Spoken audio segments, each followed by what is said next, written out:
Bismillahirrahmanirrahim. Mereka beralasan yang penting kan niatnya baik. Yang penting niatnya baik. Karena Nabi SAW bersabda, innamal a'malu bin niat. Amalan-amalan itu tergantung niat. Maka jemaah sekalian, kita jawab, dalam Islam niat yang baik saja belum cukup. Harus disertai dengan cara yang benar. Inilah dua ketentuan syarat ibadah yang ditetapkan oleh syariat.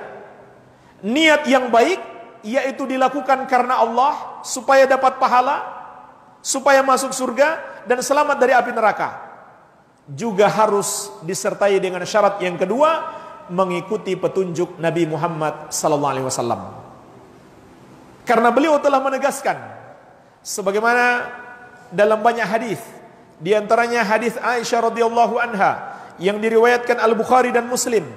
Kata Nabi SAW, man ahdatsa fi amrina hadza ma laysa minhu fahuwa raddun.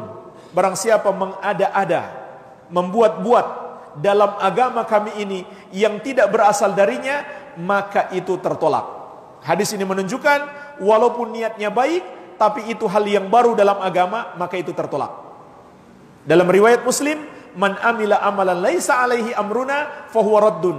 Barang siapa mengerjakan satu amalan tidak ada padanya petunjuk dari kami, maka amalan tersebut tertolak.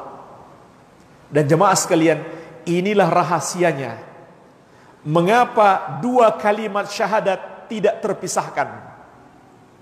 Dua kalimat syahadat terdiri dari dua kalimat, namun Allah menetapkannya dalam satu rukun. Kenapa jemaah sekalian? Karena dalam dua kalimat ini terkandung dua syarat diterimanya ibadah. Syarat yang pertama ikhlas karena Allah semata-mata, itulah kandungan la ilaha illallah. Beribadah hanya kepada Allah dan beribadah hanya karena Allah. Menjauhi syirik besar maupun syirik kecil, riya. Kemudian syarat yang kedua adalah ittiba, meneladani Rasulullah SAW, itulah kandungan Muhammadur Rasulullah. Makanya tidak terpisahkan.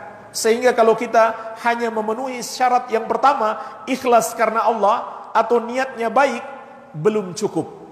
Harus dengan cara yang benar, mengikuti petunjuk Nabi Muhammad SAW, barulah amalan kita akan diterima. Inilah ketetapan syariat yang mulia ini.